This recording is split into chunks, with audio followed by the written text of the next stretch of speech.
ถอยไปถอยไปจับขโมย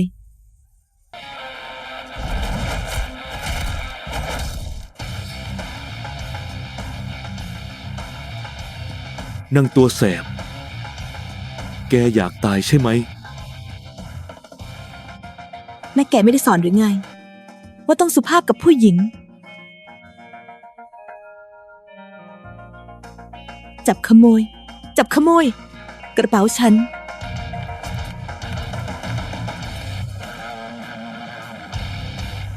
อย่านี่นะ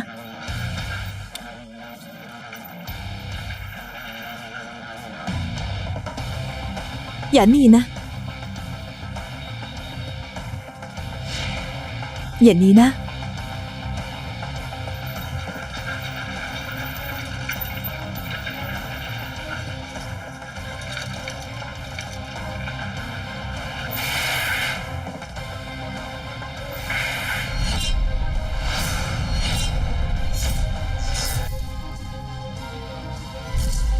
พวกเรา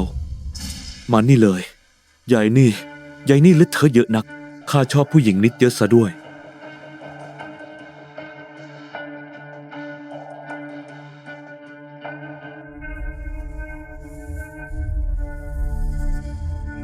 บอกแล้วว่าอย่ามาเย็มรู้ได้ฉันหรือยัง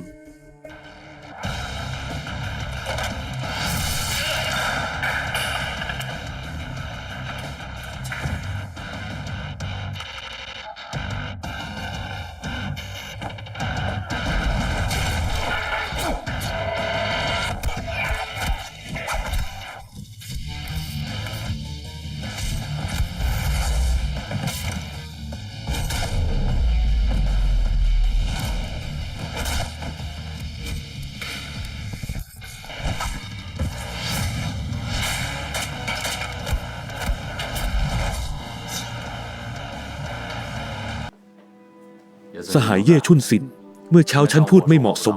ฉันขอโทษเธออย่างเป็นทางการและยินดีรับฟังคำแนะนำที่มีค่าสำหรับการทำงานของฉันในอนาคตผู้พันช่างเถอะเราต่างคนต่างอยู่เถอะเย่ชุนซินไหนเมื่อเธอมาเป็นทหารแล้วฉันเป็นผู้กองจะไม่ทิ้งทหารคนไหนไว้ข้างหลังหวังว่าหัวหน้าจะให้ฉันออกจากหน่วยโดยเร็วออกจากหน่วยเธอจะไปไหนฉันมีที่หนึ่ง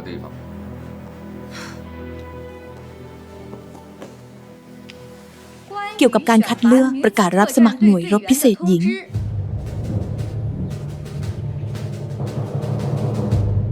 หน่วยรบพิเศษหญิงใช่เบื้องบนตัดสินใจก่อตั้งหน่วยรบพิเศษหญิงอย่างเป็นทางการรหัสฟีนิกซ์ไฟฉันไป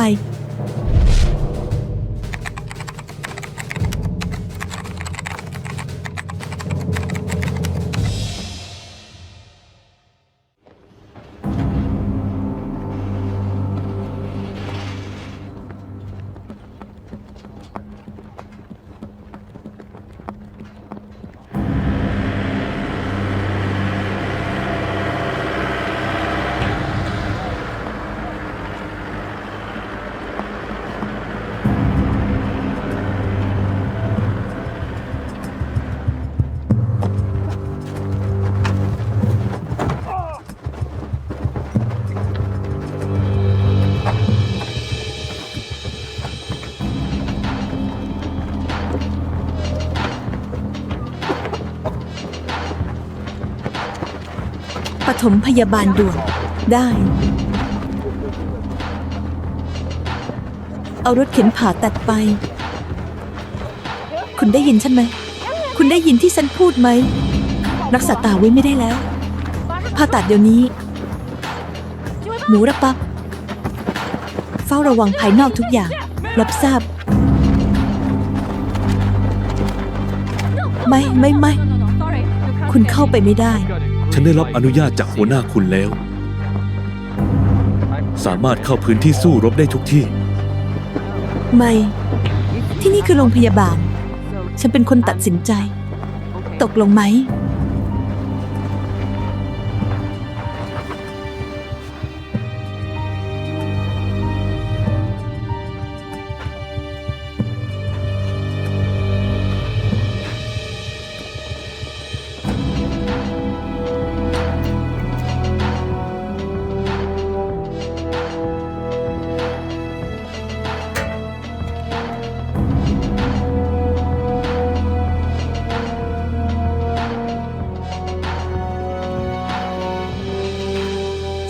ชีพจรความดัน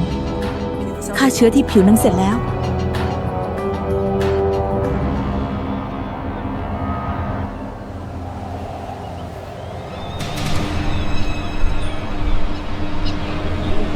เร็วเข้าสัญญาณเตือนรบ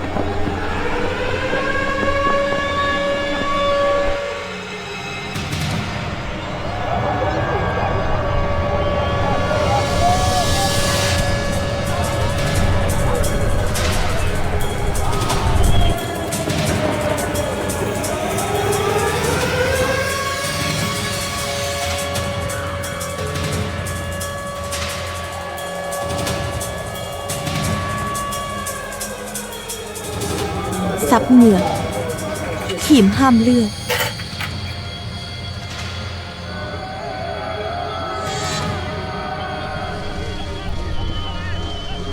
เดี๋ยวเข้า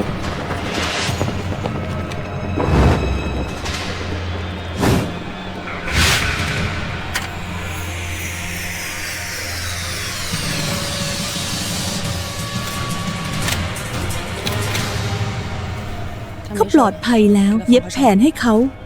มีสัญญาณเตือนรบ นี่คือสัญญาณซ้อมรบ คุณจะไปไหน ซ้อมรบก็คือสงคราม ก็ต้องไปรบสิ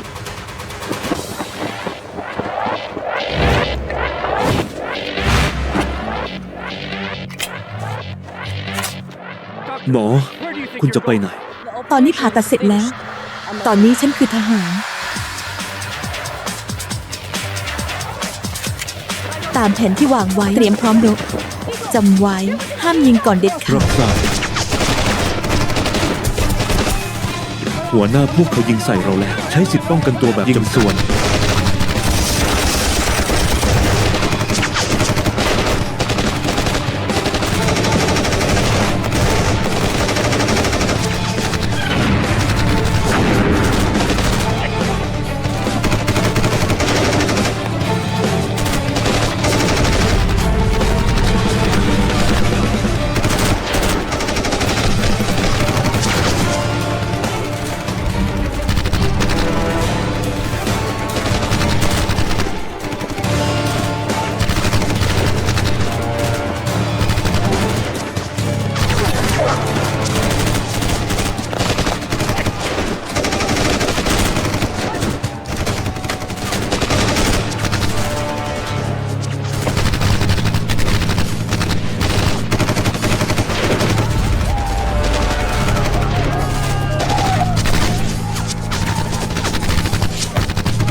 ปล่อยพวกเขาเข้าดงระเบิด หน่วยที่ 1 อ้อมไปด้านข้าง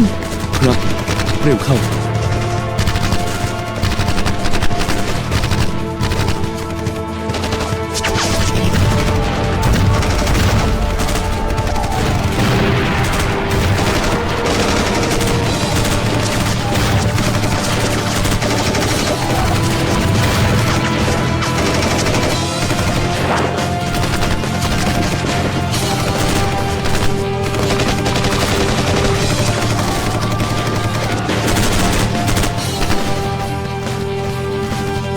หยุดยิง หมอทหารเหอะพวกเขายังอยู่ในระยะยิงของเรา หยุดยิง ครับ เรามีสิทธิ์ป้องกันตัวแบบจำกัดเท่านั้น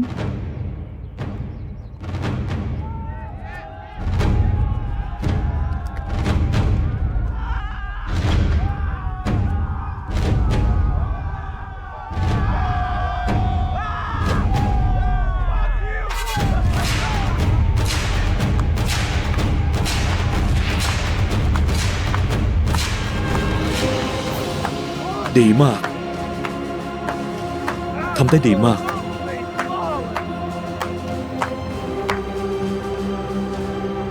เหล่านักรบ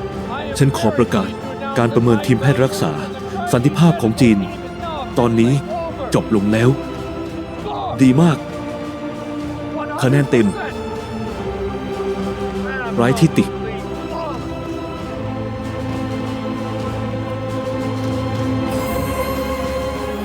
ขอบคุณผู้การ ยินดีมาก ฉันได้เห็นกับตา ถึงความสามารถของทหารหญิงจีน ที่ทั้งกล้าหาญและเป็นมืออาชีพ ขอบคุณผู้การ นี่คืองานของฉัน เป็นอะไรไป หมอเหอโทรเลขด่วนจากศูนย์บัญชาการ ให้คุณกลับประเทศให้เร็วที่สุด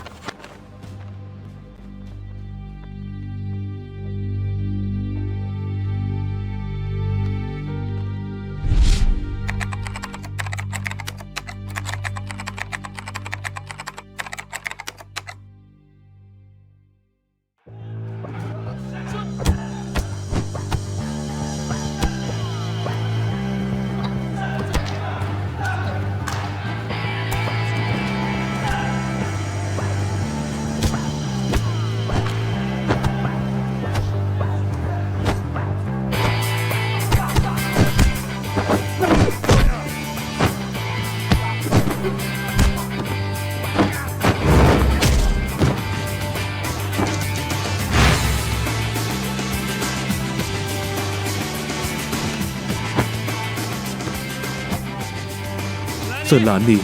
มาค่ะ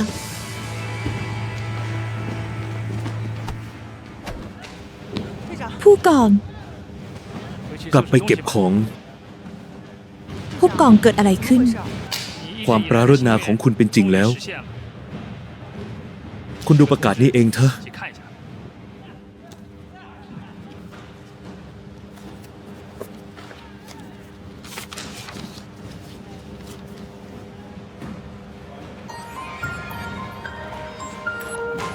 ผู้กองนี่เรื่องจริงเหรอ จริงสิ จะปลอมได้ยังไง ค่ะ ขอบคุณผู้กอง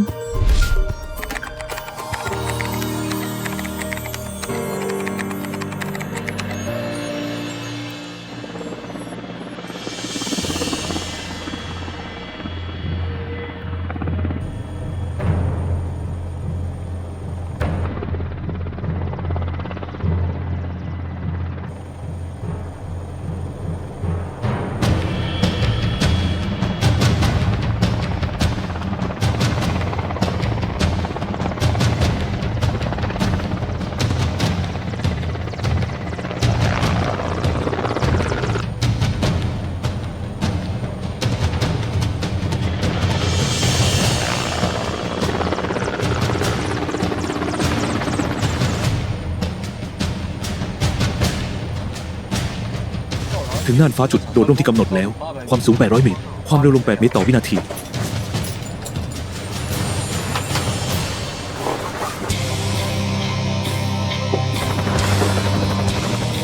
โดด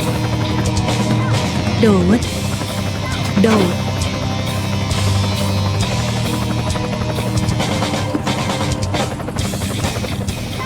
โดด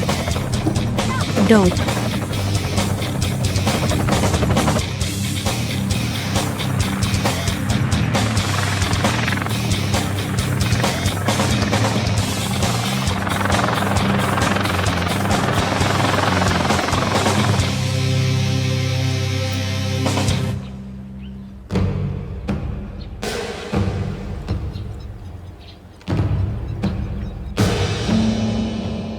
รวมพล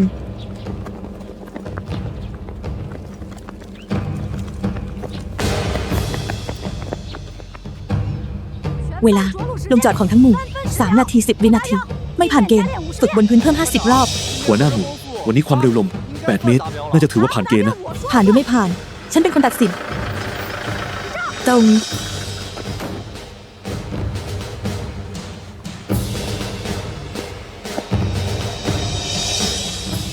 ทุกคนเหนื่อยหน่อยนะ ไม่เหนื่อย พูดตามตรง หัวหน้าหมู่เรียกร้องสูงไป รับไม่ไหว อาจัว ใครก็เรียกเธอว่าหัวหน้าหมู่ปีศาจดูถ้าฉันคงต้องเปลี่ยนตำแหน่งให้เธอแล้ว ผู้บังคับการทนลำบากอะไรไม่ได้ ก็ไม่คู่ควรเป็นพลล่าตระเวน พูดได้ดี หญิงเก่งไม่แพ้ชายจริงๆ ฉันเพิ่งได้รับเอกสารจากกองทัพ ตามคำสั่งศูนย์บัญชาการ ต้องคัดเลือกทหารหญิงหัวกะทิ เข้าร่วมทีมฝึกพิเศษหงสะเพลิง อาจัวเธอไปเถอะ อะไรนะ ทีมฝึกพิเศษหงสะเพลิง ขึ้นตรงกับหน่วยไหน หน่วยรบพิเศษ ฐานรบพิเศษเคี้ยวหมาป่า รายละเอียด เธอไปเดี๋ยวก็รู้เอง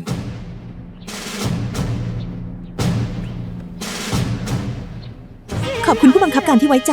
อาจัว เชื่อมั่นในตัวเธอ ไม่ว่าเธอจะไปที่ไหน ก็เป็นความภูมิใจของหน่วยบินเรา ผู้บังคับการ เชื่อฉันสิ ไม่ผิดนะ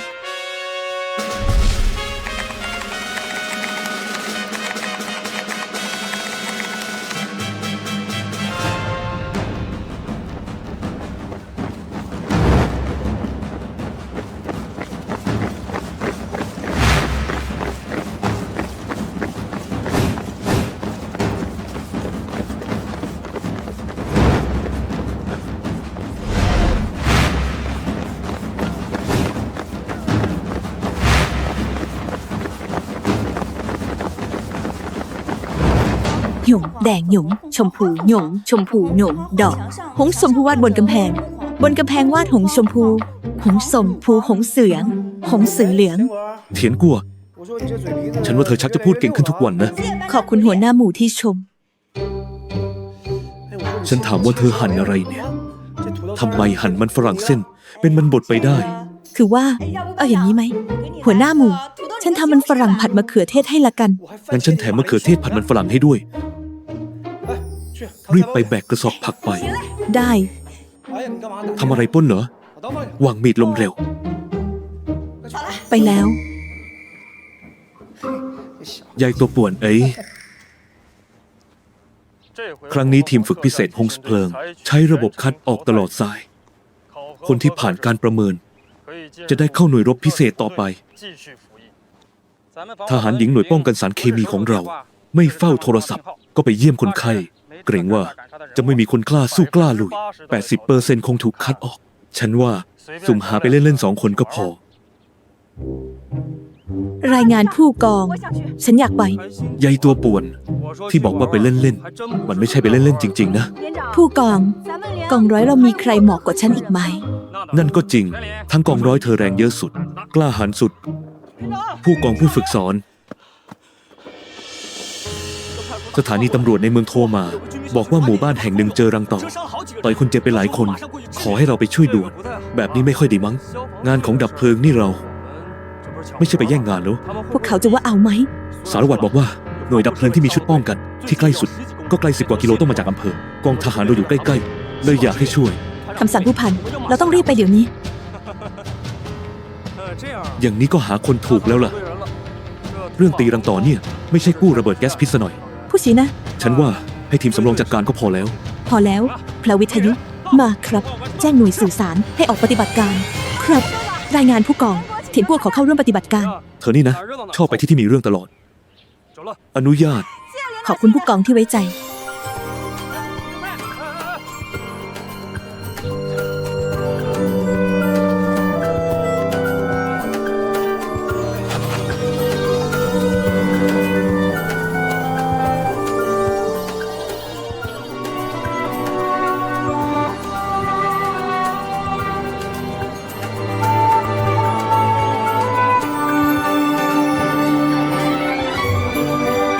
หลีกทางให้ทหารหน่อย หลีกทางให้ทหารหน่อย อยู่ตรงนี้ทำไมมีฐานยิงด้วย จะไหวไม่ต้องรอดูผล คุณทหาร ฉันขอแนะนำให้ใช้โซดาไฟเผา ไม่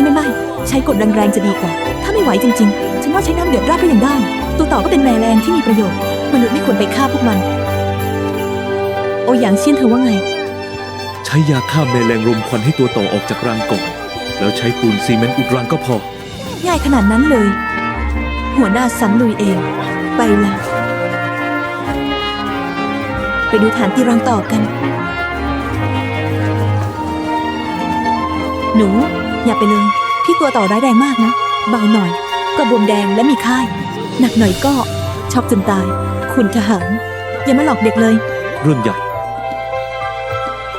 ตัวต่อหรือที่เรียกว่าแตก มันมีพิษที่มีผลต่อระบบประสาทและพิษที่มีผลต่อเลือด พิษชนิดนี้เทียบเท่ากับโปรตีนชนิดหนึ่ง ถ้าเข้าสู่กระแสเลือดแล้ว จะทำให้เกิดแอนติเจนและแอนติบอดี ร้ายแรงอาจทำให้เกิดภาวะตับและไตวายงั้นเป็นเช่นฉัน ฉันเพิ่งโดนต่อยมีไหมบ้างไม่มีเรื่องใหญ่อะไรใช่ไหมแต่ อย่าเพิ่งร้อนใจ คืออย่างนี้ พิษของตัวต่อมีฤทธิ์เป็นด่างอ่อนๆ ถ้าบังเอิญโดนต่อยเราต้องใช้เข็มและแหนบก่อน เพื่อดึงเหล็กในออก แต่ห้ามบีบเด็ดขาด คืออย่างนี้ เพื่อป้องกันไม่ให้พิษนี้ เข้าสู่กระแสเลือดของคุณ แล้วใช้น้ำส้มสายชูที่เรากินมาเช็ดบริเวณแผลสักหน่อย แต่ถ้าตอนนี้คุณรู้สึกหัวใจเต้นเร็ว หรือว่าเวียนหัวตาพร่าต้องรีบไปตรวจที่โรงพยาบาลทันที คุณเป็นผู้เชี่ยวชาญจริงๆ เรากลับไปฆ่าเชื้อกันก่อน ไป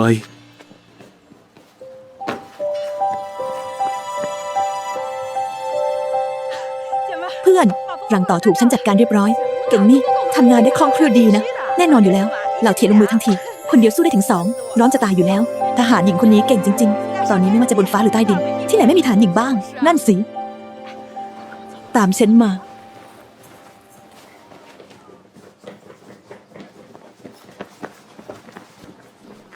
คุณตำรวจจังต่อชั้นบนถูกกำจัดแล้ว พวกคุณวางใจได้แล้ว ขอบคุณคุณหาร ไม่เป็นไร ไม่เป็นไร ไม่ได้ ฉันรอบเรียนมา2 ปีแล้ว ปีนี้ต้องปลดประจำการให้ได้ อยู่เล่นเป็นเพื่อน เธอไม่ได้จริงๆ เพื่อน ครั้งนี้ไม่ได้ให้มาเล่นเป็นเพื่อนฉันจริงๆ ฉันเป็นทหารมา2 ปี ปีครึ่งอยู่ในหน่วยเสบียง จะเลื่อนขั้นเป็นนายสิบเป็นไปไม่ได้เลยสักนิด ฉันไม่อยากออกจากกองทัพจริงๆ ปู่รองของฉันในหัวคิด แต่จะให้ฉันอยู่ในกองทัพทำงานไปตลอดชีวิต ในหมู่บ้านเราไม่มีใครกล้าหือกับเขา ฉันก็ยิ่งไม่กล้าหือกับเขา ครั้งนี้เป็นโอกาสสุดท้ายของฉันจริงๆ ฟังเส้นสุดท้าย ฟังเส้นสุดท้าย ถึงจะจมลงไป ฉันก็ต้องคว้าไว้ แต่มันเป็นโอกาสสำหรับเธอ สำหรับฉันแล้ว มันคือการเสียเวลา อีกอย่าง ความลำบากของหน่วยรบพิเศษ ฉันรับไม่ไหวหรอก เธอไม่ค่อยพูดหรือไงว่า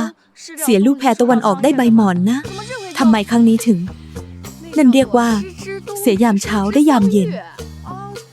ใช่ใช่ใช่เสียยามเช้า ได้ยามเย็น ช่างมันเถอะ ได้ยินมาว่าในหน่วยรบพิเศษล้างยา แต่ละคนเป็นหนุ่มล่ำทั้งนั้น ไม่แน่ว่า อาจจะมีรุ่นพี่รอเธออยู่ เธอไม่กลัวว่าแกะอย่างฉัน จะถูกฝูงหมาป่ากลืนกินละไม่กลัว หมาป่าหลงรักแกะรักอย่างบ้าคลั่งพวกเขาพยุงกันไปแดนไกล หมาป่าหลงรักแกะรักอย่างบ้าคลั่งพวกเขาพยุงกันไปแดนไกล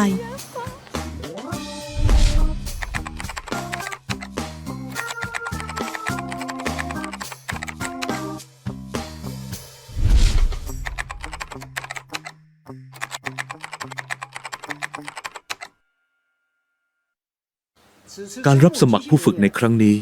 ยึดหลักความยุติธรรม ทหารดีเด่นในเขตฐานของเราสามารถสมัครได้ทุกคนทางเขตฐานให้ความสำคัญมาก ขอให้ทุกหน่วยงานช่วยกันเสนอชื่อ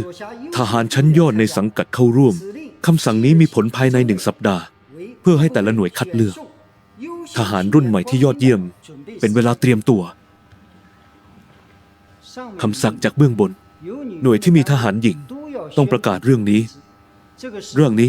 กับหน่วยศิลปะของเราไม่ค่อยเกี่ยวกันเท่าไหร่ แค่ทำตามระเบียบเท่านั้น เดี๋ยวทุกคนเตรียมฝึกซ้อม ก่อนถึงงานแสดงของกองทัพเหลือเวลาอีก1 เดือน นี่คืองานหลักของเรา เอาล่ะทุกคน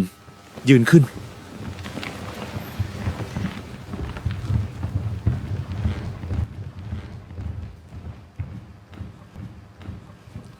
เซี่ยวเซี่ยวอะไรเหรอ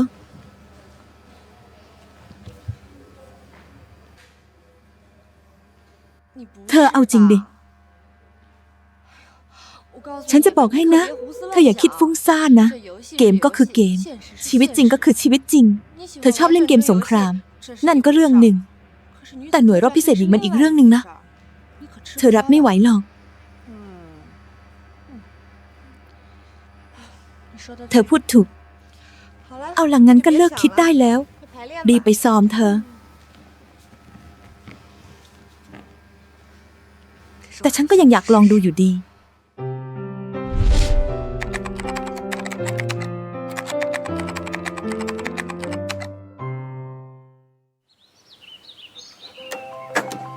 เสี่ยวมี่เฟิงนายช้าหน่อย แล้วหูหลี่นี่มันอะไรกันเนี่ยทำไมฉันรู้สึกว่าบันไดที่นายตอกมันดูไม่ค่อยปลอดภัยเลยว่าเราต้องซ่อมบันไดก่อน ซ่อมบ้านไหมเนี่ย ไม่เป็นไรบันไดแข็งแรงดีไว้ใจได้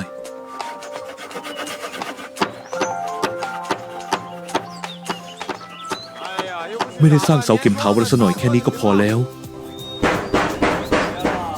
พวกผู้หญิงห้ามมีแสงลอดเข้ามาเด็ดขาดหยวนเปล่า แกนี่มันง่วงแล้วเจอหมอนพอดีเลยใช่ไหม ฉันจะบอกให้นะ ถ้าแกกล้าแอบดูฐานหญิงแล้วก็ระวังฉันจะเขกหัวแกให้ฉันเตือนแล้วนะ ที่มาก็มีแต่พวกไดโนเสาร์ทั้งนั้น ใครจะอยากไปดูพวกเธอวางใจเถอะ เอาแล้วพอแล้วได้ รีบเก็บกวาดเร็วเข้า บันไดนี้ตอกไม่ดีเลยจริงๆนะเหล่าฮูลี่มันโยกเกินไป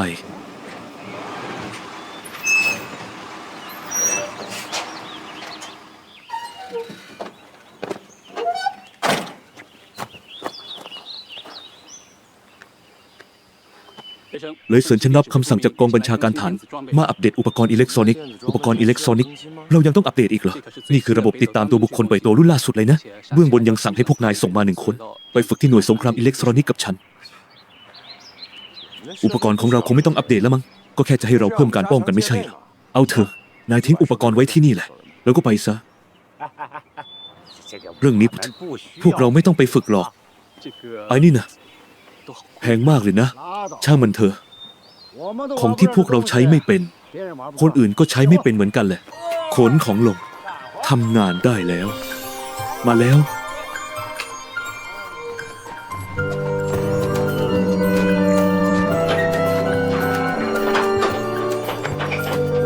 ได้เลยมัน1-2คึบ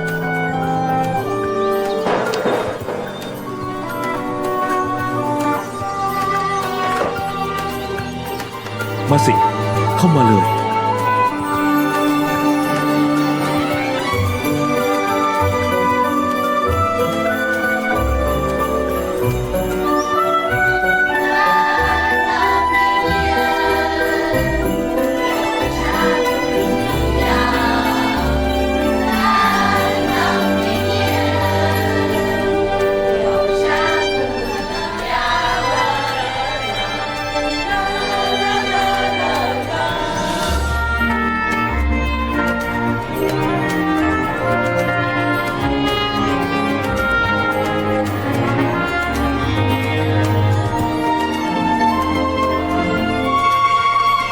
อยู่กับพวกผู้หญิงนี่มันมีความสุขดีจริงๆ เดี๋ยวก็มีเวลาให้พวกเธอร้องให้แล้ว แกเดินช้าหน่อย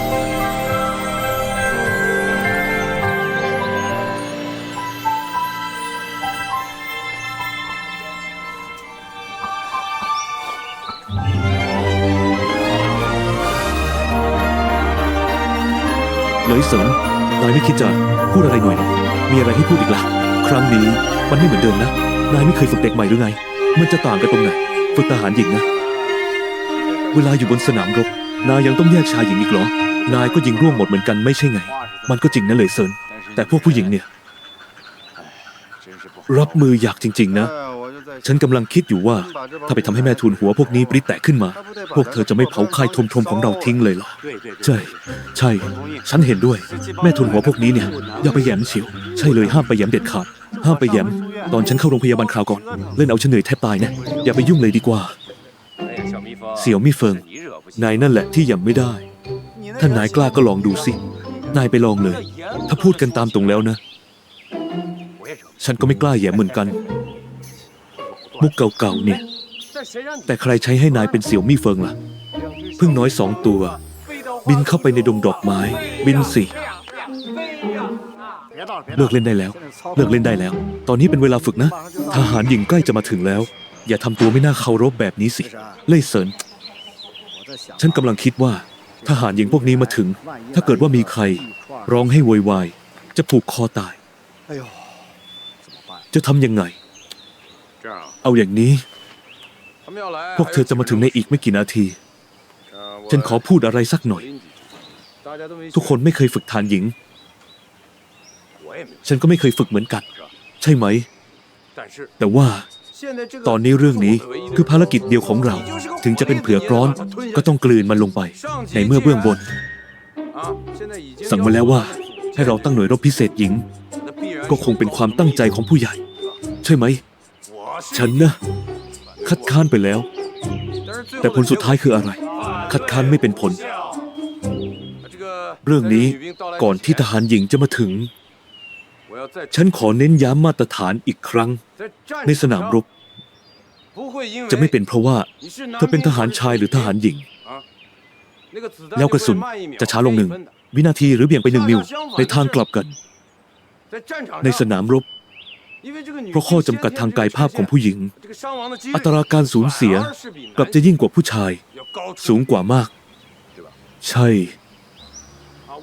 ฉันไม่ต้องพูดอะไรมากไปกว่านี้แล้ว ถ้าพวกนายยังไม่เข้าใจอีก ก็ไม่ใช่ทหารของฉันเลยจ้านความหมายของนายคือ การฝึกของเราในวันนี้ ถ้าปล่อยปละเลยพวกเธอ ก็มีความเป็นไปได้สูง ว่าในอนาคต พวกเธออาจจะตายในสนามรบ ดูสิ สิ่งที่จิ้งจอกเท่าพูด ก็คือสิ่งที่ฉันอยากพูด เก็บความรู้สึก เป็นห่วงหรือสงสารของพวกนายไปซะ ตอนนี้ฉันต้องการแค่นี้ ปฏิบัติอย่างเท่าเทียม ดีมาก เล่ยเซิน ฉันยังมีคำถามหนึ่ง คือว่าวันนั้นของเดือนของทหารหญิง จะทำยังไง ทำอะไร ผู้หญิงเขาก็มีวันแบบนั้นทุกเดือน ไม่ค่อยสบายตัวใช่ไหมล่ะ เอาละถือว่าฉันไม่ได้พูดก็แล้วกัน มาแล้ว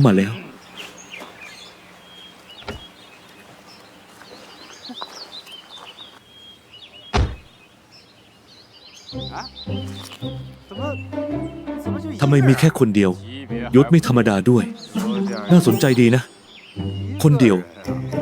ให้พวกเราทั้งทีมฝึกเธอคนเดียวเนี่ยนะ เบื้องบนกะให้เราฝึกเธอจนตายแน่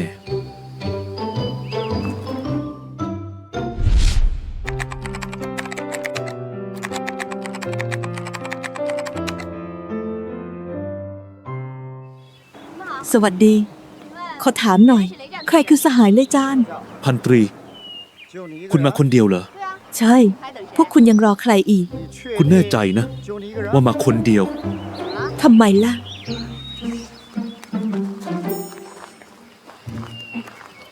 พวกคุณจะทำอะไร ช่างเถอะคุณนี่แหละ ทางนี้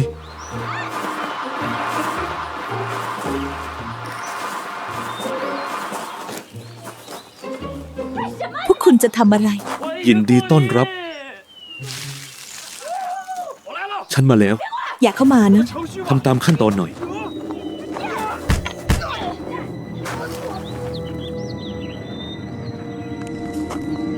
เกิดอะไรขึ้นไหวไหมเนี่ย ผิดพลาด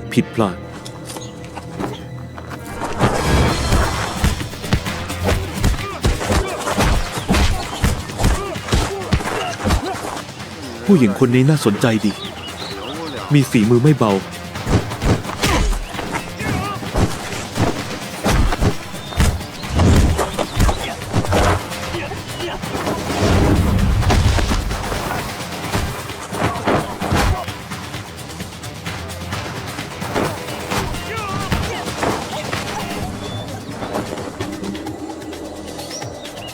ฉันเป็นครูฝึกคนใหม่ เธอชอบล้อเล่นจริงๆ เลิกเล่นได้แล้ว มาถึงแล้วก็มาเถอะ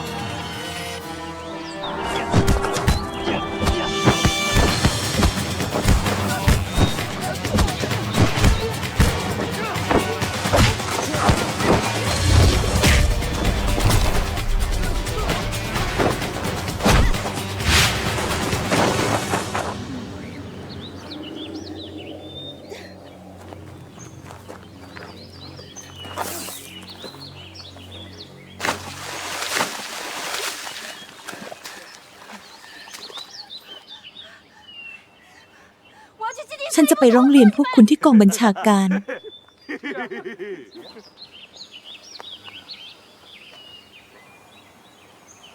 คุณมาหาเลยจาน ฉันเอง คุณคือเล่จ้านเหรอ คนของคุณไร้คุณภาพมาก คุณเป็นใคร ฉันเป็นใครไม่สำคัญแล้ว พวกทหารอันธพาล ฉันจะให้พวกคุณใส่หัวออกจากกองทัพไปทีละคนเลย คุณรู้ไหมว่าอะไรคือ มืดแปดด้านหมดหนทางรอดนะ นี่แหละคือ คุณคิดว่าเป็นวีรบุรุษสงคราม แล้วจะปิดฟ้าด้วยมือเดียวได้งั้นเหรอ ฉันจะบอกให้ ฉันจะส่งพวกคุณขึ้นศาลทหารให้หมด ใครก็หนีไม่พ้น เริ่มจากคุณเลย งั้นก็ดีเลย ฉันกำลังอยากหาเวลา พักร้อนพอดี คุณ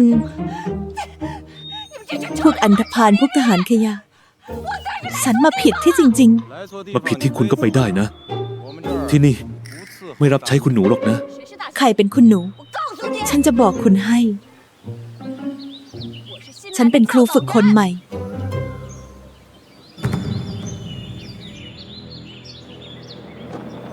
นี่เลยจาน ดูท่าทางไม่เหมือนมือใหม่ที่มาฝึก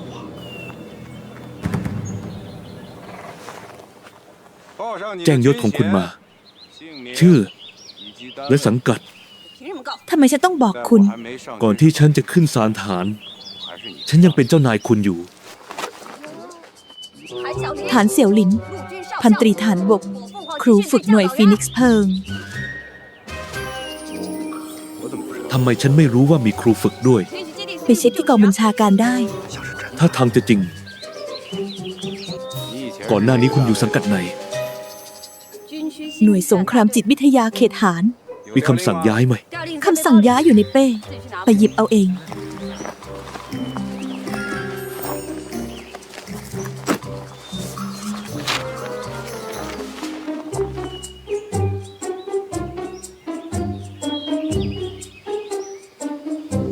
พันตรีเหลยจ้าน คุณรู้ไหมว่าคนของคุณทำผิดกฎอะไรบ้าง คนของคุณไม่เห็นหัวผู้บังคับบัญชาเลย ทำอะไรตามใจชอบ ตอนนี้คุณยังไม่ใช่ผู้บังคับบัญชาของพวกเขา พวกเขาเป็นครูฝึกชั่วคราว คุณอยู่ที่นี่เป็นผู้ชี้แนะของค่ายฝึก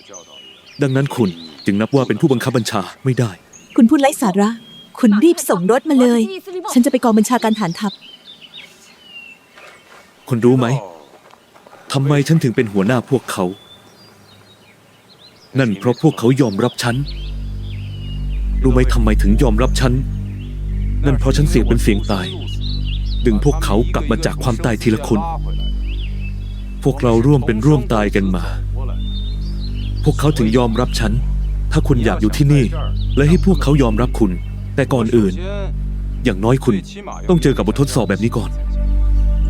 โดยเฉพาะคุณเป็นผู้ชี้แนะของค่ายฝึกฟีนิกซ์ไฟ คุณยิ่งต้องรับบททดสอบแบบนี้ เพราะภารกิจของคุณคือการร่วมกันก่อตั้งกองทัพปลดปล่อยประชาชนจีน หน่วยรบพิเศษหญิงหน่วยที่ 1 เข้าใจไหม ตอนนี้มี2 ทางให้เลือก ที่ 1 คือไปที่กองบัญชาการฐานทัพ แล้วฟ้องโดยตรง ที่ 2 อยู่ที่นี่ต่อ และทำภารกิจของคุณให้สำเร็จไปกับพวกเรา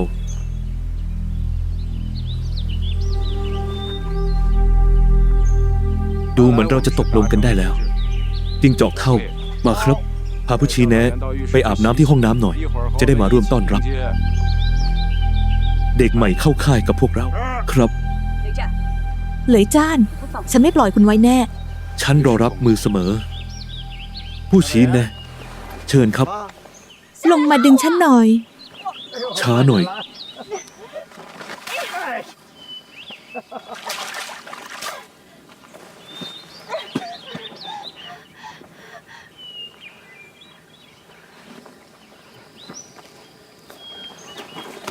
ส่งมาให้ฉัน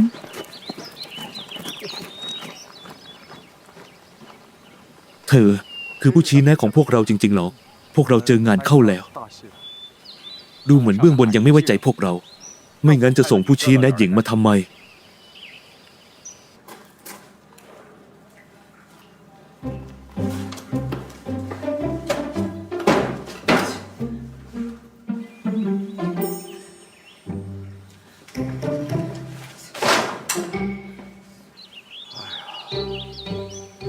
ผู้ชี้แนะรบกวนคุณเร็วหน่อยครับ พวกเด็กใหม่ใกล้จะมาถึงแล้ว คุณอยู่ข้างนอก ฉันจะอาบยังไง ถ้าฉันไปเฝ้าข้างนอก คุณยิ่งอาบไม่ได้ ฉันหันหลังให้คุณอยู่ คุณวางใจเถอะ ฉันช่วยดูต้นทางข้างนอกให้ ไม่คิดเลยจริงๆ เบื้องบนจะส่งผู้ชี้แนะหญิงมา ผู้ชายยอกสามศอกอย่างเราอาบน้ำไม่เรื่องมากขนาดนี้หรอก หวังว่าคุณจะเข้าใจนะ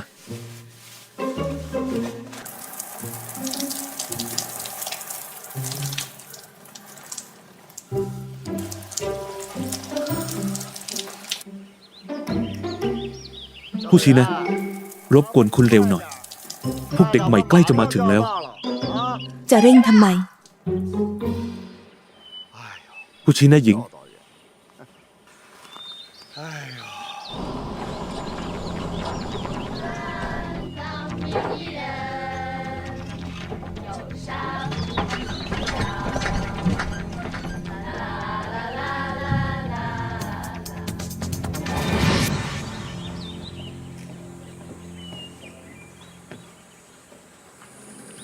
ฉันดูประวัติของคุณแล้ว เดวดินนี่ วิทยาลัยการเมืองกองทัพปลดปล่อย จบภาควิชาวารสารศาสตร์ อยู่เมืองนอก เคยเรียนปริญญาโทจิตวิทยา คาราเต้สายดำ สมาชิก IDPA มหาวิทยาลัยป้องกันประเทศ กำลังเรียนปริญญาเอก เก่งรอบด้าน ธรรมดามาก เคยฆ่าคนไหม คุณพูดว่าอะไรนะ ฉันถามว่าคุณเคยฆ่าคนไหม จะเป็นไปได้ยังไง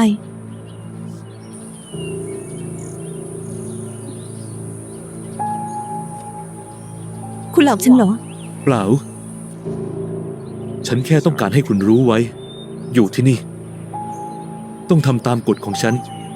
ทำไมต้องทำตาม เพราะในสงคราม มีแค่พวกเราถึงจะรอดไปได้ ส่วนคุณ ไม่แน่ รู้จักหน่วยรบพิเศษไหม เคยอ่านประวัติมาบ้าง แค่นั้นยังไม่พอ ไม่พอเลยสักนิด คุณมาที่นี่ ฉันหวังว่าคุณจะเรียนรู้และสังเกตให้ดี เรื่องบางเรื่องทางที่ดีอย่าเข้ามายุ่ง คุณหมายความว่าไง ไม่ได้หมายความว่าไง เนื้อหาต่อไปนี้ อาจทำให้คุณรู้สึกไม่ดี ดังนั้น ฉันขอเตือนว่า คุณอย่าเข้ามายุ่งจะดีกว่า คุณจะทำกับพวกเธอเหมือนที่ทำกับฉันเมื่อกี้เหรอ นี่เพิ่งจะเริ่มต้นเท่านั้น แบบนี้เขาเรียกว่าทารุณกำหาร นี่ไม่ได้เรียกว่าทารุณกรรม หรือว่าเรียกว่าความรักความห่วงใยล่ะ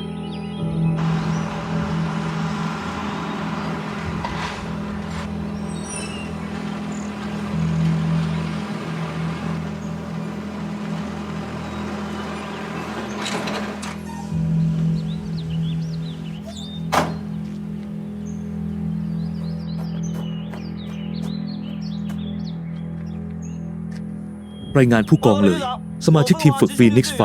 ยอดเต็ม 138 นาย มาจริง 137 นาย ทำไมถึงขาด เมื่อกี้ตอนลงรถเช็คยอด ก็หายไป1 คน คงไม่กล้ามาแล้ว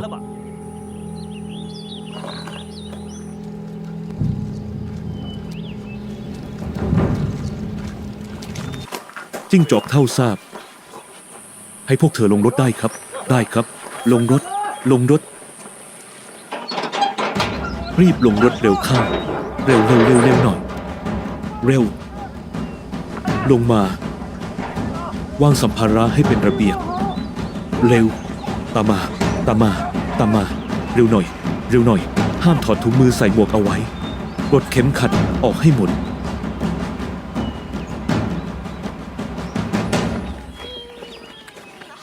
หลังฝนซาบนเข้าเหงา ลมหนาวพัดพามาเยือน จันทร์ส่องสว่างกลางดงสน น้ำใสไหลซอกแกงหิน โอหยางเชียน มาไม่ผิดที่ใช่ไหม ดูสิที่นี่บรรยากาศดีมาก ต่อไป เธอจะได้แต่งกลอนทุกวัน สอนฉันท่องกลอนทุกวันแล้วโผล่หานพวกเธอไม่รู้สถานการณ์เลยใช่ไหม ที่นี่คือค่ายยาสู ไม่ใช่คณะประสานเสียงนะ สวัสดีค่ะท่าน อสูรก็ชอบร้องเพลงเหมือนกัน ยศท่านคือพลตรีเหรอคะ ฉันเป็นทหารสายธุรการ ฉันมาจากทีมกีอันกองทัพ สวัสดีค่ะท่าน ฉันมาจากหน่วยป้องกันอาวุธเคมีฝ่ายเสบียง สายธุรการนี่ มีหน้าที่ทำอะไรเหรอ สายธุรการก็คือ อธิบายตอนนี้คงไม่จบง่ายๆ เอาไว้ค่อยคุยกัน คนนั้นก็สายธุรการเหมือนกัน สวัสดีค่ะท่าน ท่านก็เป็นพลตรีเหรอคะ ท่านก็มาจากทีมกีเหรอ ฉันมาจากกองศิลปะการแสดงรำสันชื่อถังเซี่ยวเซี่ยว สมัยนี้นักเต้นกองศิลปะ การแสดงก็มาที่นี่ได้เหรอ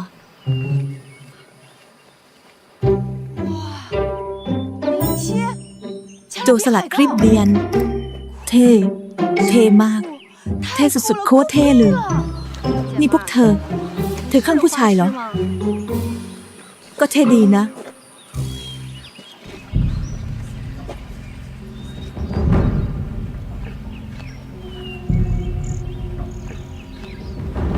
ชุดลายพรางของพวกเขาทำไมฉันไม่เคยเห็นมาก่อนเลย ของกองทัพต่างชาติ แต่ว่าทำไมพวกเขาถึงใส่ชุดลายพรางต่างชาติล่ะ พวกเขาคือหน่วยจู่โจมสายฟ้า หน่วยจู่โจมสายฟ้า คือหน่วยอะไร หน่วยรบพิเศษจำลองกองทัพต่างชาติของฐาน ปฏิบัติการพิเศษเขี้ยวหมาป่า เป็นหน่วยจู่โจมพิเศษที่ยอดเยี่ยมที่สุด สมาชิกทุกคนเคยไปเรียนหรือฝึกที่ต่างประเทศมา ขึ้นชื่อในกองทัพว่าเป็นหินลับมีรบพิเศษ หินลับมีดทำครัวแล้วลับมีดรบ พวกเขาฝึกหน่วยรบพิเศษ และฝึกซ้อมรบกับหน่วยรบพิเศษ และกองกำลังทั่วไปด้วย สรุปก็คือ พวกเราสวยแน่ เก่งขนาดนั้นเลยเหรอ ฉันว่าจริง ดูสิ พวกเขาไม่สนใจพวกเราเลยขี้เก๊กพวกพี่ชายมาทักทายพวกเราก่อนสิ จิ้งจอกเท่า ครับ เริ่มได้เลย ยินดีต้อนรับสู่นกลุกขึ้น ลุกขึ้น เลยจานนายทำอะไรเนี่ย พวกเธอเป็นทหารหญิงนะ หยุดนะ ฉันเคยบอกแล้ว หวังว่าคุณจะไม่เข้ามายุ่ง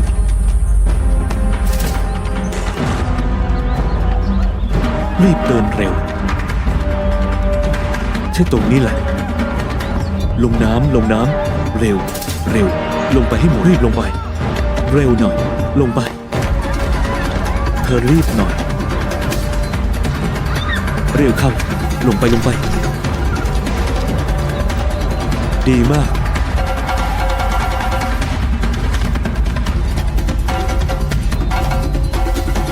พวกเธอมาที่นี่ทำไม พวกเธอแม้แต่มาทำอะไรที่นี่ยังไม่รู้เลย รายงาน ฉันจะเป็นหน่วยรบพิเศษหญิงของจีน ดีมาก เอาล่ะ ให้พวกเธอได้สนุกกันหน่อย ครับ เอาล่ะปล่อย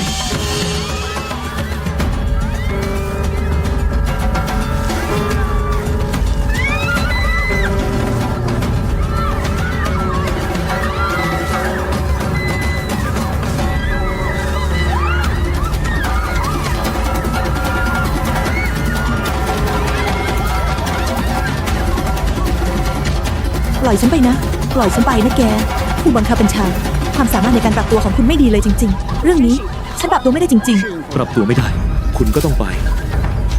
ๆ คุณหมายความว่าไง คุณกำลังเป็นตัวแทนแผนกบบุกฆ่าก็มาคุยกับฉันเหรอ เปล่าเบาๆ คุณเป็นเจ้าหน้าที่ ฉันเป็นนายสิบฉันยังแยกแยะระดับสูงต่ำได้ชัดเจน แต่ว่าในช่วงการฝึกพิเศษนี้ ในถิ่นนี้ใครพูดก็ไม่มีความหมาย ต้องผ่านเรื่องนี้ไปให้ได้ ขบวนรถสนับสนุนจีน ถ้าคุณทนดูไม่ได้จริงๆ กลับไปพักที่ห้อง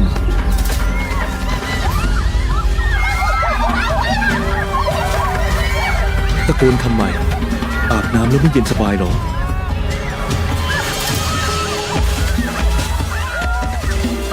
ฉันจะบอกพวกคุณ พวกเรามาที่นี่ไม่ได้มาเพื่อให้พวกคุณดูถูก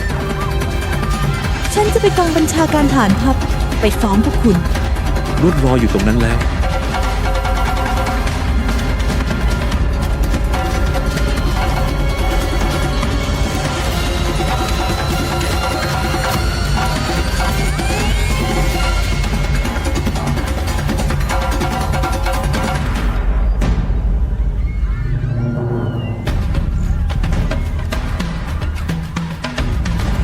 ชื่อ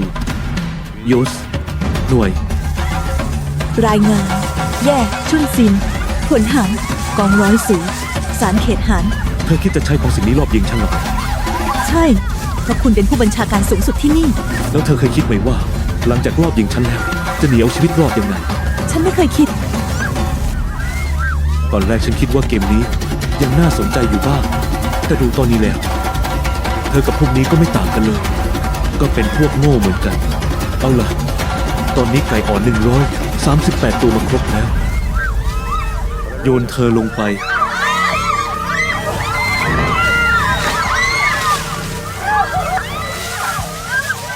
ฉันว่าเธอมีตาไว้ประดับหรือไงคนตัวเป็นๆบ้าเริ่มมองไม่เห็นละใครอยากให้เธอมาเป็นบ่อรอง ฉันยังรังเกียจเลย ถึงเวลานี้แล้ว ยังไม่หยุดอีก เป็นลูกไก่ตัวเมียที่เพิ่งฟักออกจากไข่จริงๆ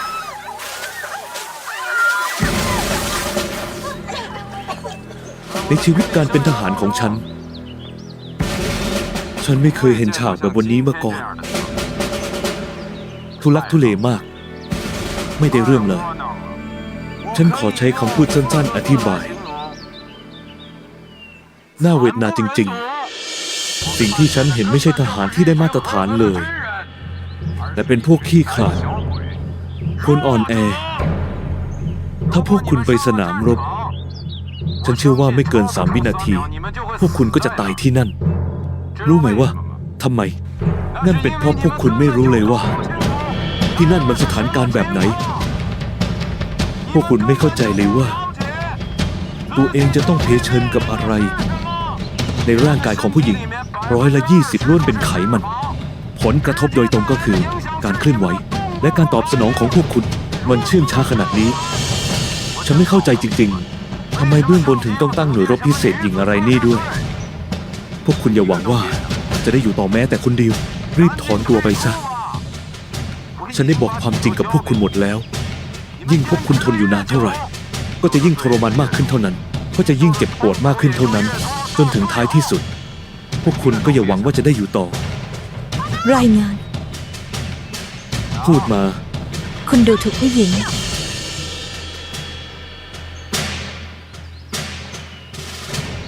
ฉันทำเหรอ รายงานสหายพันตรี คุณดูถูกผู้หญิงมาก ฉันไม่ได้ดูถูกผู้หญิง ฉันดูถูกคนอ่อนแอ ๆ รายงาน ฉันไม่ใช่ เธอนั่นแหละคือคนอ่อนแอ ฉันจำได้ว่าเชคสเปียร์เคยพูดไว้ว่า ผู้หญิง เธอเกิดมาก็เป็นคนอ่อนแอ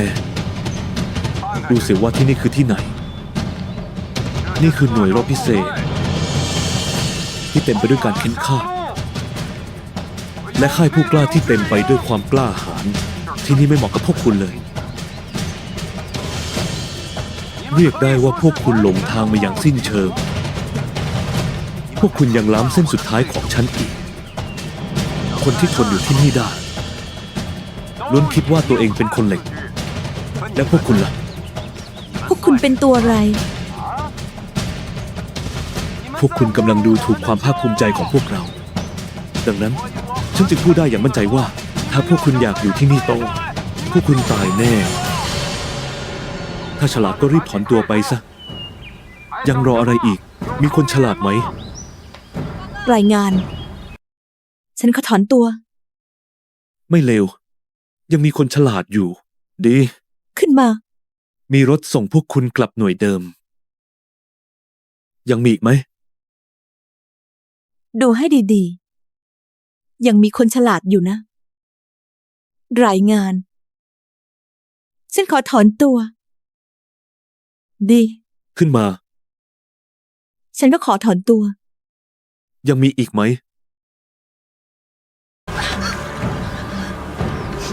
เวลาเป็นเงินเป็นทอง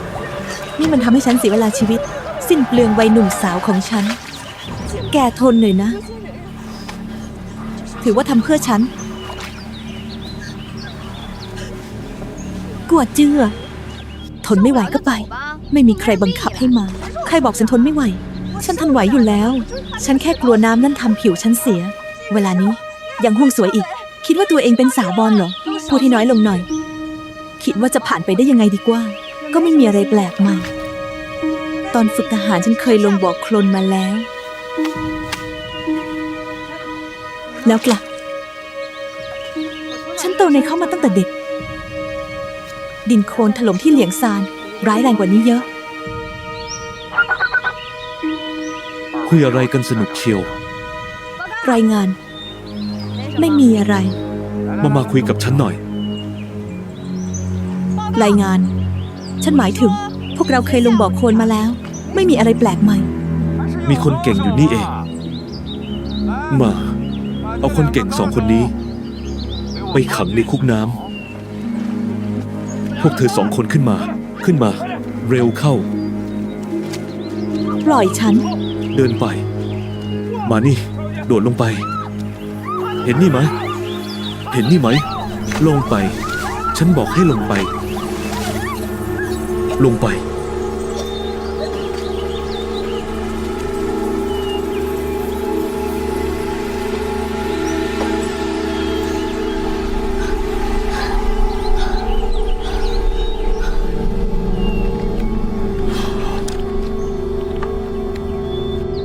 คนเก่ง หัวกะทิ คิดได้เมื่อไหร่ก็ถอนตัว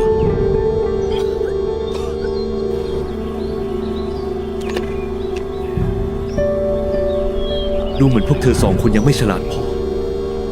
ไม่เป็นไร พวกเราให้เวลาเธอได้ ให้เวลาพวกเธอเต็มที่ คิดดูให้ดี จนกว่าจะคิดได้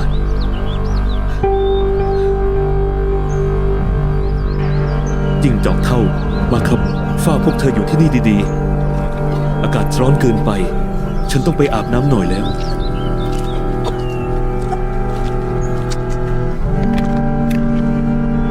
ร้อนจริงๆ ปิดฝาครับ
ทุกคนฟังให้ดี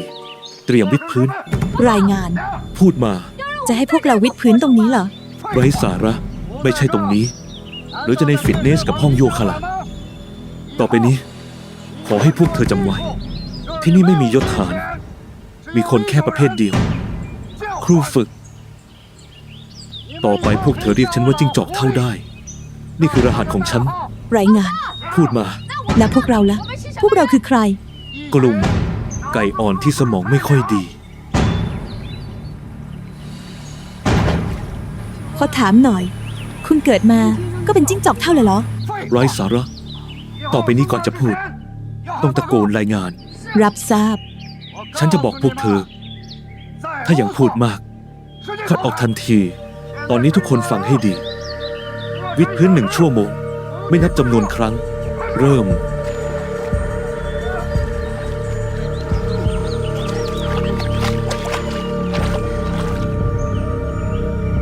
ทำอะไรทำอะไร ชักช้าทำไม ลงไป ต่ำลงอีก ลงไปลงไป ทนไม่ไหวเหรอ เร็วเข้า ลงกันไม่ได้ใช่ไหม ฉันจะช่วยพวกเธอเอง เร็วเข้า หมอบลง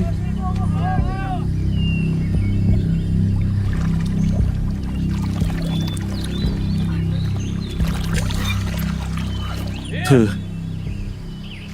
ทำไมไม่ลงไป ก็ลงไปแล้วไง หน้าฉันมีค่ามากนะ ฉันไม่ทำแล้ว ฉันไม่ทำแล้ว ไม่ทำแล้ว ฉันจะบอกให้ เข้าประตูนี้มาแล้ว ก็ไม่มีทางให้เสียใจ ฉันบอกแล้วไง ลงไป ฉันไม่ไหวแล้วสมานมาก อดทนไว้ พวกเราห้ามให้ทหารชายดูถูกเด็ดขาด พวกโรคจิตนี่ เป็นเชนลุย ยังมีมนุษยธรรมกว่านี้ แค่นี้เหรอ นี่มันยังไม่พอเหรอ เอาล่ะ คุณไปได้แล้ว ท่านครับนี่ ที่คุณบอกฉันมา ฉันรู้หมดแล้ว พวกนี้เป็นงานในหน้าที่ของเหลยจ้าน ฉันคิดว่าเขาไม่ได้ทำอะไรผิดนะ ไม่ใช่ ครับ ฉันรู้ว่าหน่วยรบพิเศษมันโหด ถ้าเป็นทหารชาย ฉันจะไม่บ่นสักคำ แต่พวกเธอเป็นทหารหญิง มาจากหน่วยสนับสนุนทางเทคนิค เกิดยุค 90 ทั้งนั้น ฝึกโหดขนาดนี้พวกเธอทนไม่ไหวหรอก แต่การฝึกหงส์อัคคีครั้งนี้ สมัครใจมาเอง หน่วยงานแนะนำมา พวกเธอคงเตรียมใจมาลำบากแล้วล่ะ ค่ะ แต่พวกเธอยังไม่ทันตั้งตัวเลยนะคะ เริ่มมาก็หนักขนาดนี้ ฉันกลัวพวกเธอจะทนไม่ไหว ท่านคะ คนเราไม่เจอความกดดันมากๆ สติแตกได้ง่ายนะคะ แบบนี้ก็ไม่ได้ผลตามเป้าหมายหรอกค่ะ เพราะงั้นถึงได้ย้ายคุณมาเป็นครูฝึกไง ท่านย้ายฉันมาเป็นจิตแพทย์เหรอคะ ก็มีส่วนนะ แต่ก็ไม่ใช่ทั้งหมด เสี่ยวฐานเพื่อที่จะย้ายมาหน่วยรบพิเศษ คุณเขียนคำร้องมานับไม่ถ้วน บอกฉันหน่อยทำไมถึงอยากมา ฉันอยากเข้าหน่วยรบพิเศษฐานบกจีน เคยคิดไหมว่าต้องเจออะไรบ้าง เคยค่ะ แล้วสิ่งที่เจอวันนี้ คุณคาดไว้ก่อนไหม ถ้าเป็นตัวฉันคาดไว้อยู่แล้วค่ะ ฉันยังกลัวว่าสหายรบจะเห็นว่าฉันเป็นผู้หญิง แล้วจะเอามือให้ แล้วพอเป็นพวกเธอล่ะทำไมคุณถึงรับไม่ได้ เปล่าค่ะ ฉันเป็นครูฝึกพวกเธอ ฉันแค่กลัว พวกเธอจะรับไม่ไหว สิ่งที่พวกเธอเจอในวันนี้ ถ้าทำไม่ได้หรือไม่ดีพอ พวกเธอก็กลับไปได้ กลับหน่วยเดิม ไปเป็นทหารสบายๆต่อ แต่ถ้าเป็นในสนามรบ พวกเธอจะกลับไปเป็นทหารซื่อสารสนารักษ์และทหารดุริยางค์ได้ไหม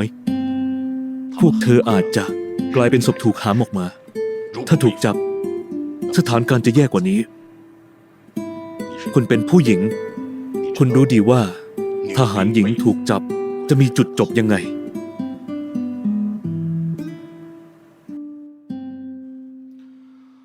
เลยจ้าและหน่วยจู่โจมของเขา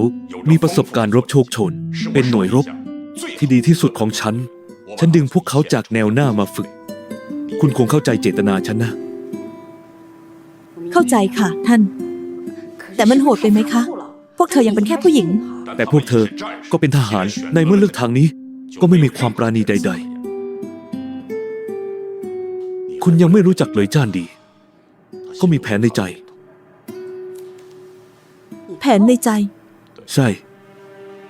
วันหลัง คุณจะค่อยๆเข้าใจเขาเอง จริงๆ แล้วเหลยจ้านไม่ใช่คนเลือดเย็นหรอก ตรงกันข้ามเลย เขาเป็นคนอ่อนโยนมาก แค่เก็บซ่อนไว้ลึก สิ่งที่เหลยจ้านทำตอนนี้ ก็เพื่อให้ทหารหญิงพวกนี้ รอดตายกลับมาจากสนามรบ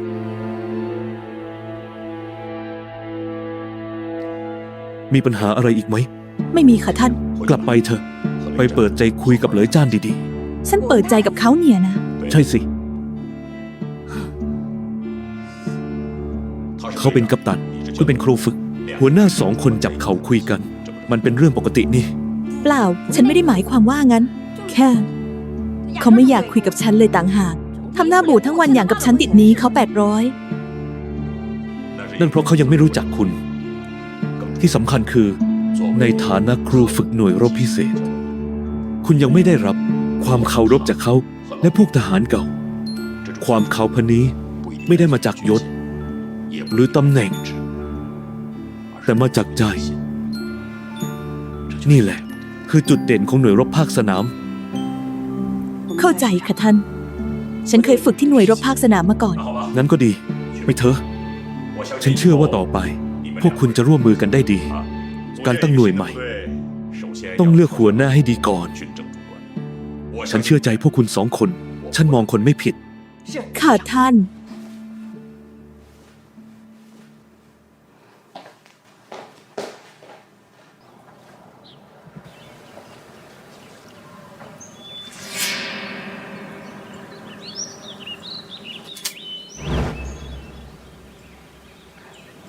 ที่แท้ก็สหายครูฝึกนี่เอง ไปฟ้องกลับมาแล้วเหรอ สหายเหลยจ้าน ฉันทำตามขั้นตอนของหน่วย เพื่อรายงานความไม่เหมาะสมให้เบื้องบนทราบ นี่ไม่ได้ฟ้อง นี่คืองาน งั้นดูเหมือนว่า ฉันคงเข้าใจผิดไป มีปัญหาอะไรอีกไหม คิดไม่ถึงเลย ว่าสหายครูฝึก จะชอบดูผู้ชายอาบน้ำด้วย สหายเหลยจ้านกรุณาระวังคำพูดด้วย ในฐานะผู้ฝึกสอน ฉันมีหน้าที่ต้องรู้ สถานการณ์ของสมาชิกพันธุ์ทุกคนในทีมฝึก คุณก็ต้องเป็นสมาชิกพันธุ์ด้วย งั้นคุณก็อยู่ในขอบเขตที่ฉันต้องรู้ ผมแค่คุมทีมเองมานานเกินไป ก็ได้ ขั้นตอนขององค์กร ผมจะทำตาม งั้นก็ดี ตอนนี้ฉันจะทำตามหน้าที่ของฉัน ฉันอยากคุยกับคุณ กรุณาให้ความร่วมมือด้วย พูดมาสิ คุณอยากคุยอะไรกับผม รอยแผนเป็น ทำไมคุณถึงมีแผลเป็นเยอะขนาดนั้น รอยแผนเป็น ไม่ใช่แค่ผมคนเดียวที่มี ทุกคนในทีมของเรา ฐานทุกคนก็มี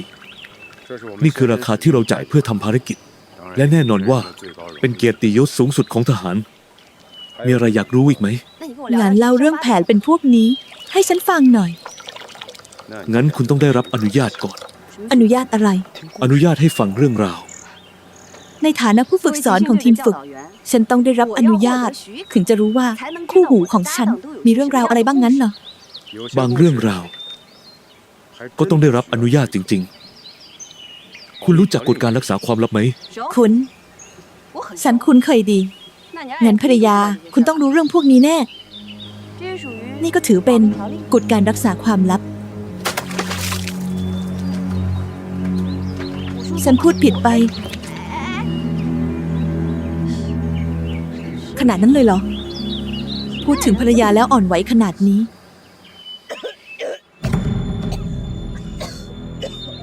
ฉันไม่ไหวแล้ว สู้ตายไปเลยดีกว่า รสชาติของความตายโทมมันกว่านี้เยอะ แกเคยลองเหรอ เคยลอง แล้วเราจะทำยังไงดี อดทนไว้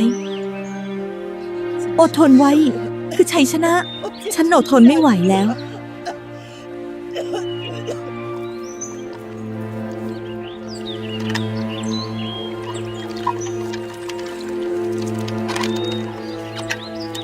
เอาไป แกทำผิดกว่าฉันไม่เอา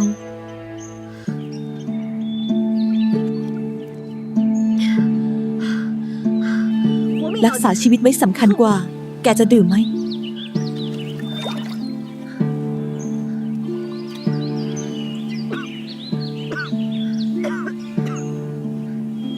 เป็นไงบ้าง เหมือนจะรู้สึกดีขึ้นนิดหน่อยแล้ว ขอบใจนะ แกชื่ออะไร ชวีปี้อาเจ๋าชวีปีอาเจ๋า แกเป็นชาวอีเหรอ ใช่มาจากต้าเหลียงซาน ลงไป เร็วเข้า ยังจะให้ลงอีก เอาหัวมุดลงไปในโคลน เร็ว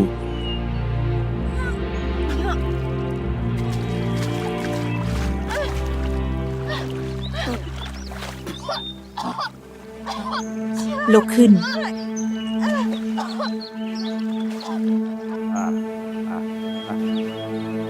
พอประมาณก็พอแล้ว พวกนี้เป็นผู้หญิงนะนายสงสารเหรอ เปล่า คนละเรื่องกัน ฉันหมายความว่า ยังไงพวกนี้ก็เป็นผู้หญิง ไม่ถึงขนาดนั้นหรอก ได้ รีบถอนตัวขึ้นมา อยากทำตัวให้ไม่มีใครเอาหรือไง พวกนายพูดมากไปแล้ว อย่าให้เทพสายฟ้าได้ยิน เดี๋ยวโดนวิดพื้นอีก500 ครั้ง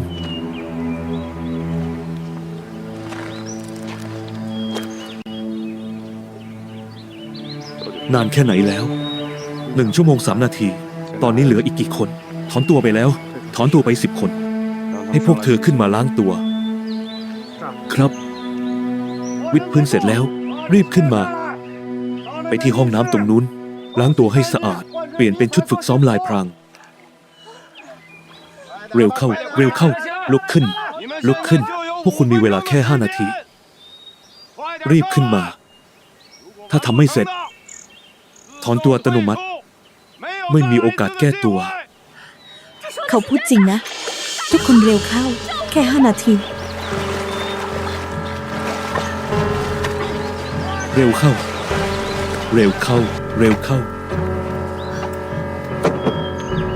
ดึงพวกเธอขึ้นมา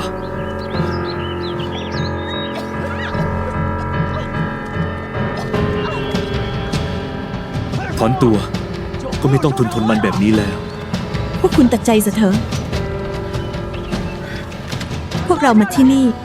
ก็ไม่เคยคิดจะถอนตัว ใช่ ทหารหญิงจีน ไม่มีวันยอมแพ้ อย่าชักช้า พวกคุณเหลือเวลาอีก4 นาที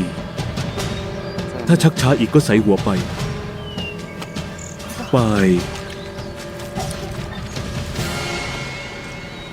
ทหารหญิงจีนชอบตะโกนคำขวัญจริง ๆ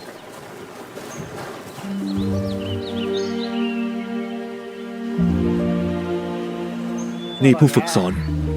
คุณกลับไปพักผ่อนที่ห้องเถอะ สัปดาห์รกนี่เพิ่งจะเริ่ม ฉันจะเฝ้าพวกเธออยู่ที่นี่ คุณนะ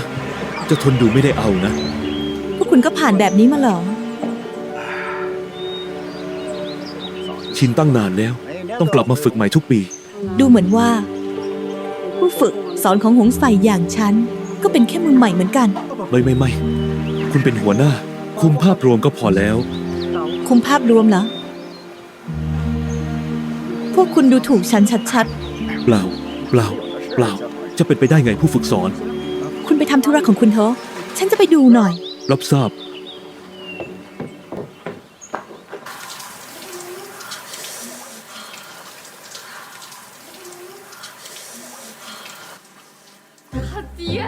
เกินไปแล้วนะ ให้พวกเราอาบน้ำเย็น เธอจะโวยวายทำไม ฉันบอกแล้วไง ทนไม่ไหวก็ไป ไม่มีใครบังคับให้มา ผมยาวของฉันพังหมดแล้ว แชมพูสระผมก็ไม่มีทำไมผมเธอถึงยาวขนาดนี้ ฉันบอกไปตั้งกี่รอบแล้ว ฉันมาจากหน่วยศิลปวัฒนธรรมฐาน เธอมาจากหน่วยศิลปวัฒนธรรมเหรอ เธอมาทำอะไรที่นี่ มาหาประสบการณ์ทำไมพูดมากจัง อาบน้ำเย็นอยากป่วยหรือไง รีบหน่อย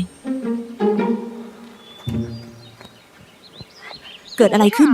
ในนี้มีแต่น้ำเย็น ไม่อาบน้ำเย็น หรือจะให้อบสาวหน้า ไม่ใช่เนอะ น้ำเย็นไม่ดีต่อสุขภาพ โดยเฉพาะผู้หญิง ดีกว่าตายก็แล้วกัน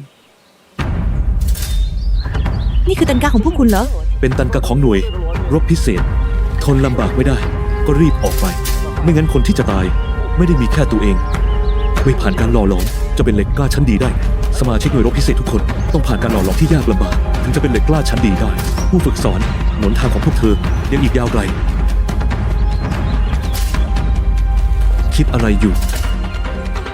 ไม่มีอะไร คุณพูดถูกจ่าสิบเอก เรียกฉันว่าจิ้งจอกเท่าดีกว่า ฟังดูเข้าหูหน่อย จริงจอกเท่า ใช่ สมาชิกหน่วยรบพิเศษของเราทุกคนล้วนมีฉายาของตัวเอง ตอนแรก เพื่อปิดบังตัวตนตอนทำภารกิจ นานวันเข้าก็กลายเป็นชื่อตัวเอง ฉันว่าผู้ฝึกสอน ถ้าคุณอยากอยู่ในหน่วยรบพิเศษต่อไป ก็ต้องมีรหัสเรียกขานของตัวเอง แล้วรหัสของเหลยจ้านคืออะไร เทพสายฟ้า หมดเวลาแล้ว ยังเหลืออีก1 นาที เป็นหน่วยรบพิเศษต้องเรียนรู้ว่า เวลานัดหมายถูกหลดลงได้เสมอ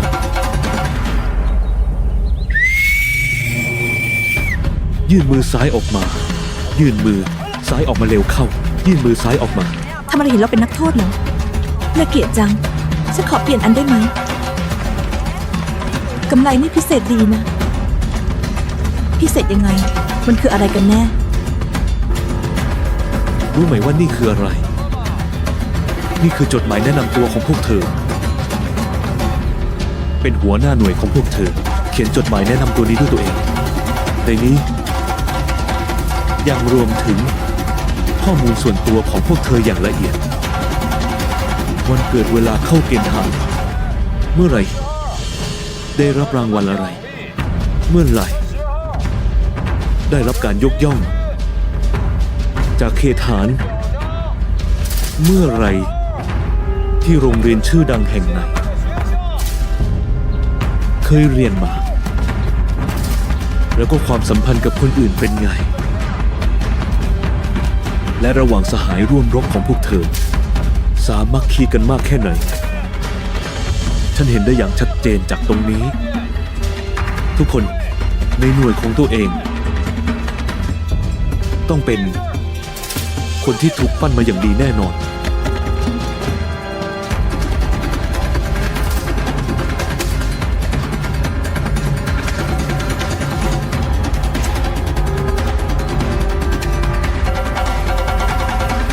รายงาน ว่ามา คุณมีสิทธิ์อะไร มีสิทธิ์อะไรมาเผาเกียรติยศของเรา นี่คือสิ่งที่พวกเราทุกคนแลกมาด้วย เลือดและเหงื่อ เพราะที่นี่ ในหน่วยฝึกพิเศษหงเพลิง ในหน่วยรบพิเศษ พวกเธอคือศูนย์ได้ศูนย์คะแนน ไม่ได้เรื่องสักอย่าง ฉันไม่อยากเห็นเอกสารบ้าบอพวกนี้ พวกนั้นเป็นแค่กระดาษไม่มีความหมายอะไรเลย สิ่งที่ฉันอยากเห็นคือผลงานในความเป็นจริง อุปกรณ์แน่นอน กระบวนการนี้มันยาวนานมาก และเจ็บปวดมาก แถมยังไม่มีความหวังเลยสักนิด รายงาน ขอเหตุผลหน่อยได้ไหม วันนี้ฉันอารมณ์ดี ฉันจะให้เหตุผลกับเธอ เพราะฉันไม่อยากเห็นใครหน้าไหนอยู่ที่นี่ ในสายตาฉัน พวกเธอคือแจกันดอกไม้ที่ควรถูกคัดออก ที่นี่คือที่ไหน ที่ลูกผู้ชายตัวจริงอยู่กัน ที่ลูกผู้ชายตัวจริงอยู่กัน แต่ตอนนี้ฉันไม่มีทางเตะพวกเธอออกไปได้โดยตรง เพราะฉันต้องทำตามคำสั่งเบื้องบน แต่ผลของการทำภารกิจนี้คืออะไร ก็คือพวกเธอต้องใส่หัวไปให้หมด ต่อไปนี้ฉันขอแนะนำตัวหน่อย ฉันชื่อเหลยจ้าน เป็นทีมฟีนิกซ์ไฟกัปตันทีมฝึกซ้อม อยู่ที่นี่ แน่นอนว่าต้องฟังฉัน ทางขวามือของฉันคือจ่าสิบเอกของฉันโคตรเนมจิ้งจอกเท่า ฉันเกือบลืมไปเลย ทางขวามือของเขา ก็คือครูฝึกของพวกเธอ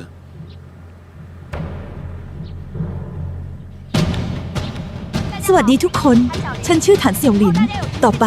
ถ้ามีเรื่องอะไรมาหาฉันได้ แต่ว่าตอนที่พวกเธอมาหาครูฝึก ก็คือตอนที่พวกเธอขอถอนตัว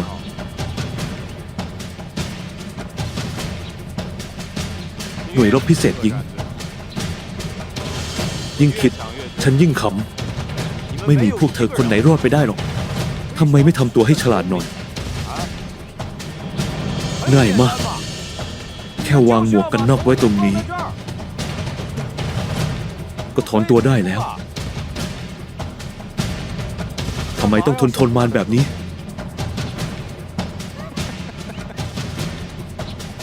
ตกชะมัด พวกเธอคิดว่านี่คืออะไร เด็กเล่นขายคงเหรอ ฉันจะบอกพวกเธอให้ มาที่นี่พวกเธอตายแน่ ไม่มีใครผ่านไปได้สักคนหรอก เขตหาตะวันออกเฉียงใต้ ฉันว่าถ้าพวกเธอฉลาด ก็รีบใส่หัวไปซะ เรื่องไร้สาระ ฉันไม่อยากพูดมากแล้วจิ้งจอกเท่ามาครับ ให้พวกนี้ได้เห็นหน่อย ว่านรกบนดินเป็นยังไง ครับ ก่อนจะเริ่มฝึกพวกเธอจริงๆ ฉันจะสอน ถ้าถือปืนที่ถูกต้องให้ ฉันไม่อยากเห็นพวกเธอ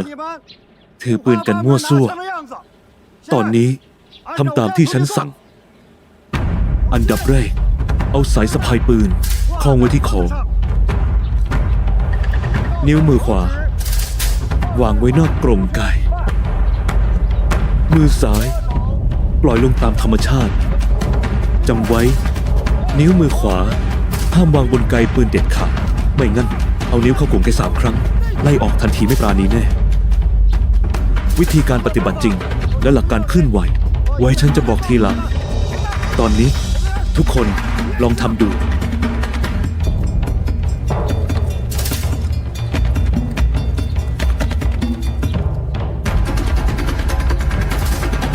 หยุด วิ่งวิบากภูเขาสุดโหดไปได้ รายงาน ว่ามา วิ่งวิบากสุดโหดคืออะไร ขีดจำกัด ก็คือวิ่งจนกว่าจะร่วง ฮาลี มาครับนำทางพวกเธอไปครับมาเร็วชักช้าอะไรอยู่ วิ่งเร็วตามมา วิ่งเร็วตามมาเร็ว วิ่งตามมาเร็วตามมาเร็วตามข้างหลังตามมาเร็ว ตามมาเร็ว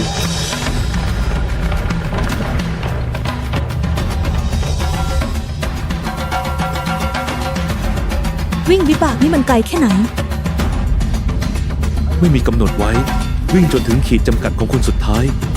ขีดจำกัดของคนสุดท้าย ใช่ วิ่งจนกว่าจะเดินไม่ไหว ถูกต้อง ฝึกแบบนี้มีความหมายอะไร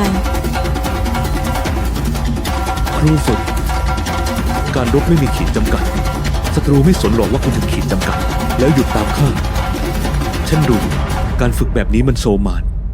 สิ่งที่เราต้องการคือนักรบเหล็กที่ทนความเจ็บปวดได้